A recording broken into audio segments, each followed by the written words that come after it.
Salam alaikum, bonjour. Alors, je vais résoudre un exercice sur le dipôle RLC, régime forcé. Donc, c'est un exercice spécialement réservé seulement pour les élèves de sciences maths. Bon, l'exercice est le suivant. Alors,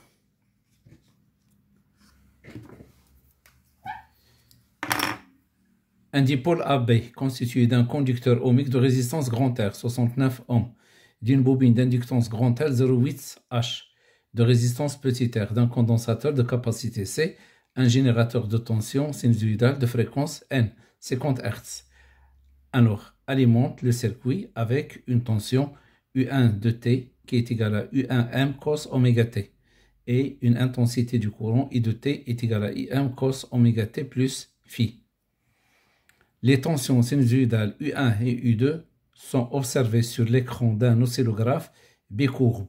Les sensibilités des voies Y1 et Y2 sont respectives de 3 volts par division, 1,5 volts par division. L'observation de l'écran fournit une amplitude de 3,4 divisions pour U1. Donc 1, 2, 3, 3,4. Ça c'est pour U1 et 2,3 divisions pour U2. Donc 1, 2, 2,3 divisions. Calculez les valeurs maximales des tensions U1 et U2 et les valeurs efficaces correspondantes. Bon, donc nous avons ici la courbe. Alors, ça représente la tension Umax. Voilà. Ça, c'est UM1, Umax 1, et celle-là, ça représente la tension Umax 2. Donc, U1M, U2M. Donc, la première question, U1M est égal. Bon, ici, ils ont fourni les divisions, 3,4 divisions multipliées par la sensibilité verticale, 3 volts par division. Donc, 3,4 div fois 3 volts par division. Donc, U1M est égal. Donc, ça donne 10,2. Donc, 3,4 fois 3 est égal 10,2 volts. 10,2 volts. Alors, pour U2M est égal. Donc, la division fournie, c'est 2,3 division multiplié par 1,5 volts par division. 2,3 div multiplié par 1,5, alors volts par division. Donc U2M est égal. Alors donc 2,3 multiplié par 1,5. Donc ça donne 3,45. 3,45 volts. Ça, ce sont les valeurs maximales. Alors, les valeurs efficaces. Donc, nous avons U1, il est égal U1M divisé par racine de 2. Donc, c'est-à-dire, est égal à 10,2 divisé par racine de 2 est égal. Alors, 10,2 divisé par racine de 2. Donc, ça donne 7,21. Donc, 10,2 divisé par racine de 2 égale 7,21 volts. 7,21 volts. Alors, la valeur efficace, UE1, UE2 est égal U2M sur racine de 2. Donc, est égal à 3,45 divisé par racine de 2. Alors 3,45 divisé par racine de 2. Donc 2,44. 2,44 volts. La deuxième question. Alors la deuxième question, calculer l'impédance totale Z du circuit série formé par le dipôle AB. Alors deuxièmement, nous avons URM, C, U2M. C'est égal à quoi? C'est égal à R fois IM. Et nous avons UM. Dans cet exercice, il est noté U1M est égal à Z fois IM. Alors, on fait le rapport U2M sur U1M. Donc, ça donne IM. Donc, ça donne R sur Z. Alors, maintenant, on cherche Z. Z, donc on déplace Z vers ici. Donc, c'est R fois U1M, c'est R fois U1M divisé par U2M. Donc, Z est égal. Alors, grand R, c'est 69 fois 10,2 divisé par 3,45. Alors 69 fois 10,2 divisé par 3,45 égale 204 ohms. Alors la question 3. Le circuit est inductif ou capacitif. Calculer le déphasage. Alors là, une remarque. Nous avons U1, il est en avance sur U2. Et puisque U1, il représente U de T, et U2, il représente UR de T. Donc U1 est en avance sur UR de T, donc c'est un circuit inductif. D'accord? C'est-à-dire que U, il est en avance sur I de T.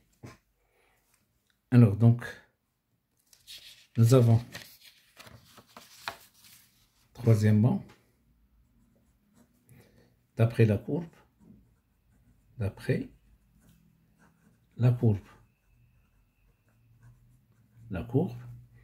alors U1 qui représente U de T est en avance sur U2 qui représente UR de T. Donc, sur I de T. Alors, le circuit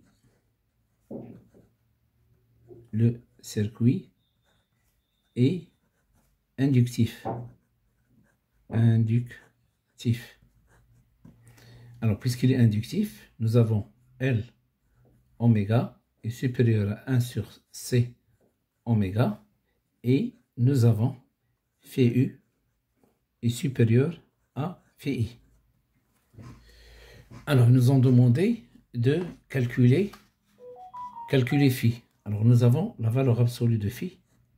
Il est égal à 2pi fois tau divisé par grand T.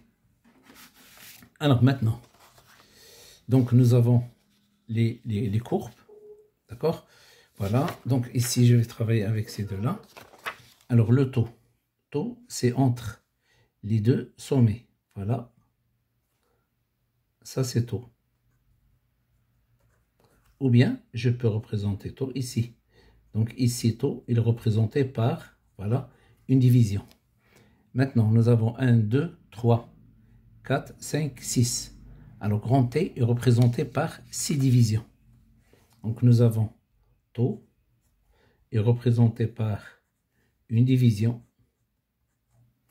et T est représenté par 6 divisions.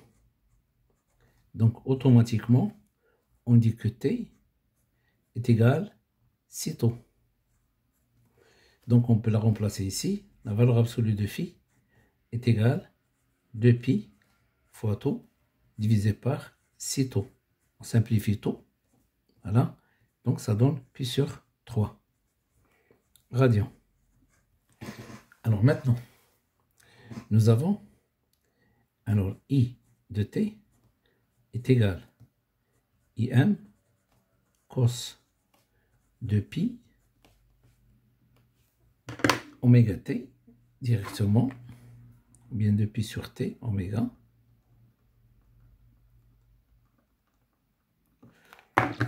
Alors donc, et nous avons donc oméga t plus phi.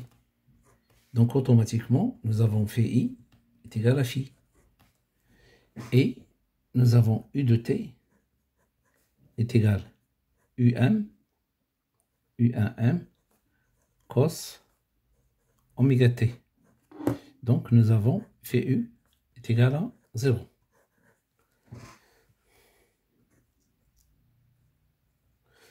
Voilà. Alors, donc, nous avons fait U est supérieur à phi I. C'est-à-dire 0 est supérieur à phi. C'est-à-dire phi, il est négatif.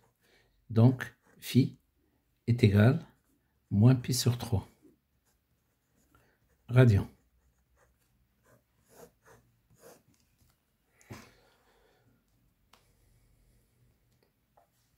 Alors, la question suivante. Calculer la résistance de la bobine, sachant que nous ont donné cos phi est égal à grand R plus petit r sur Z. C'est une donnée. Quatrièmement, donc, cos phi est égal grand R plus petit r divisé par Z. Donc, automatiquement, Z cos phi est égal grand R plus petit r. Donc, petit r est égal Z cos phi. Alors, moins grand R. Donc, petit r est égal. Donc, nous avons Z, c'est 204. Alors, cos de moins pi sur 3 moins grand R, 69. Alors, cos de pi sur, moins pi sur 3, c'est cos de pi sur 3. Pi sur 3, c'est 60. Cos de 60, c'est 1,5. Alors, cos de 60, c'est 1,5. Donc, nous avons ici, petit r est égal 204 fois 0,5 moins 69 est égal, ça donne 33. 33 ohms.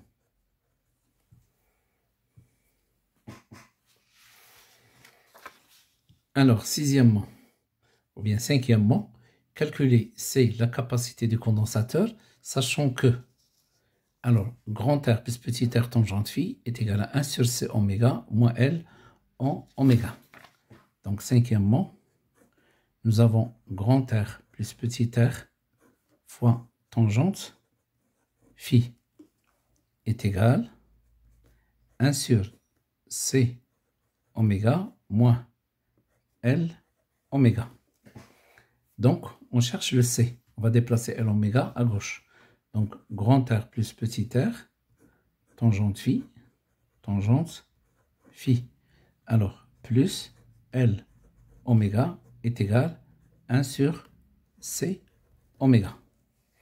Donc, on va déplacer oméga vers le haut.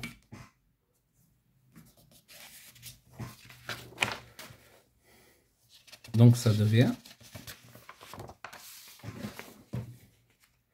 alors, L oméga plus grand R plus petit r tangente phi, le tout multiplié par oméga est égal 1 sur C. Donc, C est égal 1 divisé par 1 divisé par L oméga plus grand R plus petit r fois tangente phi, le tout fois oméga. Alors nous avons oméga est égal à 2pi fois n. N égale à 50, donc c'est 100 pi. Alors nous avons grand R plus petit r, c'est 69. 69 plus 33, c'est 102. 102 ans. Alors, nous avons tangente phi, c'est-à-dire tangente moins pi sur 3 est égale, c'est-à-dire tangente de moins 60. Alors, tangente moins 60 est égale moins racine de 3. Alors, nous avons L est égal à 0,8. Alors 0,8 H. Donc C est égal. Alors donc 0,8 fois oméga, c'est 80 pi. 80 pi. Alors, voilà, 80 pi. Donc ici nous avons 102. Donc moins 102. Puisque tangente, elle est négative, fois racine de 3. Alors, multiplié par 100 pi. C'est égal. Alors, 80 fois pi. Alors, moins 102 fois racine de 3 est égal. Multiplié par 100 multiplié par pi égale, alors l'inverse, 4,26 10 absence moins 5. 4,26 10 à la puissance moins 5 farad.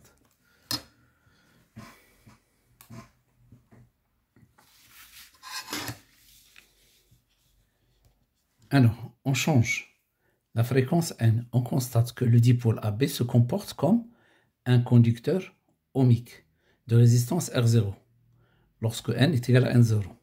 Quel est le nom du phénomène observé? Calculez N0 et R0. Donc, 6, 1. Donc, lorsque le dipôle RLC se comporte comme un conducteur ohmique,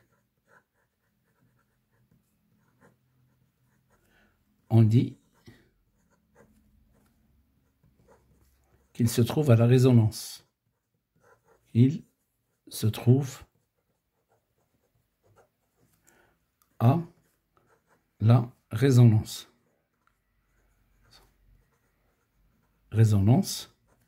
Donc, phi est égal à 0.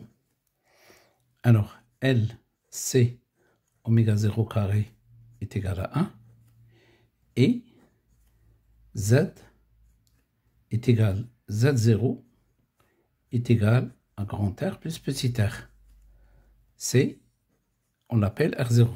Donc voilà, R0, c'est grand R plus petit r est égal à 102 ohms. Alors, nous avons LC oméga 0 carré est égal à 1. Donc, oméga 0 est égal à 1 divisé par la racine de LC. Alors, nous avons oméga 0 est égal à 2pi fois N0. Donc, N0 est égal à oméga 0 sur 2pi. Donc, N0 est égal à 1 divisé par 2pi racine LC. Donc est égal à 1 divisé par 2 pi racine 0,8 fois 4,26 10 à la puissance moins 5. Alors donc 2 fois pi fois la racine 0,8 fois 4,26 10 à la puissance. Donc je reprends. Donc 2 fois pi, alors fois la racine 0,8 multiplié par 4,26 10 à la puissance moins 5 est égal. Alors l'inverse égal. C'est 27,26. Donc N0 est égal 27,26 Hz.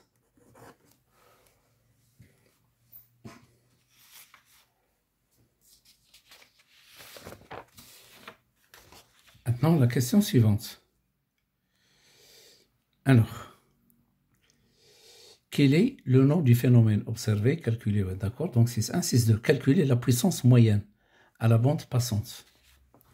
Donc, 6.2, la puissance moyenne est égale UE fois IE, alors fois cos phi.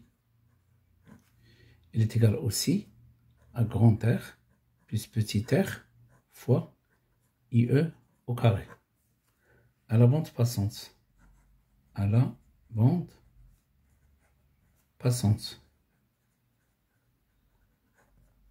Alors, IE est égal à I0 sur racine de 2. Donc, la puissance P est égale grand R plus petit r fois I0 carré divisé par 2. Alors, on va chercher I0. Nous avons U, 1M. Donc, à la résonance est égal à Z0 fois I M0, c'est-à-dire fois Z0 fois racine de 2 I0.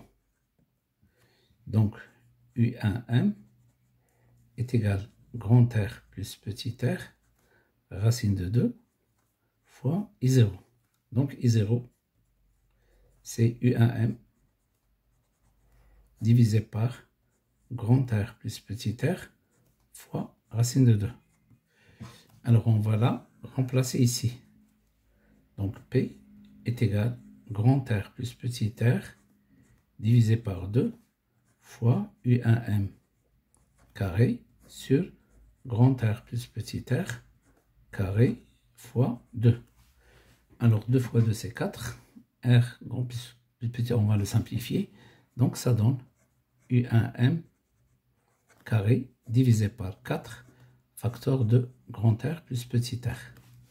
Donc, P est égal. Alors, ici, c'est 4 fois grand R plus petit r. On a déjà calculé, c'est 102. 102. Alors, UM1, on a déjà calculé UM1. Alors, UM1 est égal à 10,2 volts. 10,2, donc au carré. Alors, 10,2 au carré.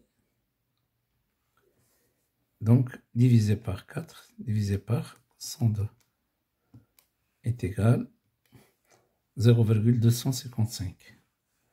Donc, c'est 10,2 au carré divisé par, entre parenthèses, 4 fois 102. Alors, 0,255. 0,255 watts.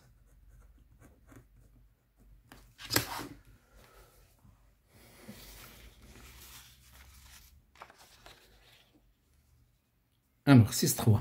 Sachant que delta oméga est égal à grand R plus petit r. Donc, c'est une donnée. Déduire l'expression de Q, le facteur de qualité. Donc, on sait, 6,3, on sait que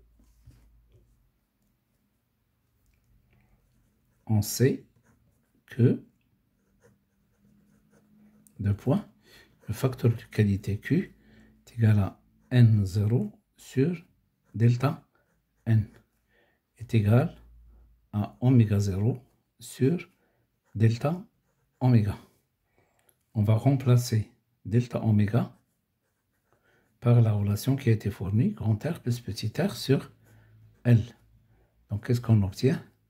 Q est égal. Donc, ici, c'est grand R plus petit r. Et là, c'est L oméga 0. Donc, Q est égal L sur grand R plus petit r. Alors, oméga 0, c'est 1 sur racine de LC. Donc, est égal à 1 sur grand R plus petit r, la racine de L carré sur LC. On simplifie le L. Donc, Q est égal à 1 sur grand R plus petit r, la racine de L sur C. Voilà. Donc, on calcule le Q est égal à 1 divisé par grand R plus petit r, c'est 102. La racine d'L, 0,8 divisé par C, 4,26. 4,26, 10 à la puissance moins 5. Alors, la racine, 0,8 divisé par 4,26, 10 à la puissance moins 5 est égal, multiplié par, ou bien divisé par 102 est égal à 1,34. 1,34. Alors maintenant, la dernière question. Représentez graphiquement les deux courbes Z en fonction de N et la puissance en fonction de N. Donc, c'est une question de cours. Donc, la question, c'est 6,4. 6,4. Alors, la représentation de Z en fonction de N. Donc ici c'est Z et là c'est N. Donc la forme, il a cette forme. Alors ici c'est la résonance. Donc ça c'est N0. Et là c'est Z0. Z0 qui est égal à grand R plus petit r. Donc ici, nous avons dit, là c'est résonance. Résonance. Alors la bande passante, on va multiplier par racine de 2 Z0 et on trouve la bande passante. Voilà. Donc ici,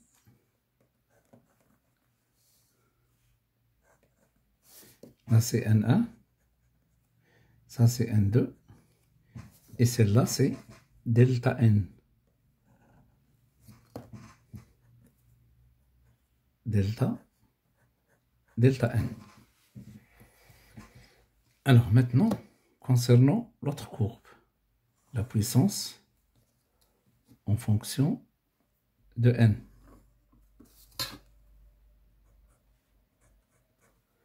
Alors, la puissance en watts. Là, on nomme N en Hertz. Hertz. Donc, la forme. Donc, ici, au sommet, il y a la résonance, c'est N0. Donc, résonance. Donc, nous avons L, C, oméga 0 carré est égal à 1. Ici, c'est la puissance à la résonance, c'est P0. Alors, pour chercher la bande passante, donc ici, c'est la moitié. P0 divisé par 2. Et voilà, je peux trouver les fréquences à la bande passante N1, N2, et celle-là c'est delta N. Donc, la largeur de la bande delta N, la largeur de la bande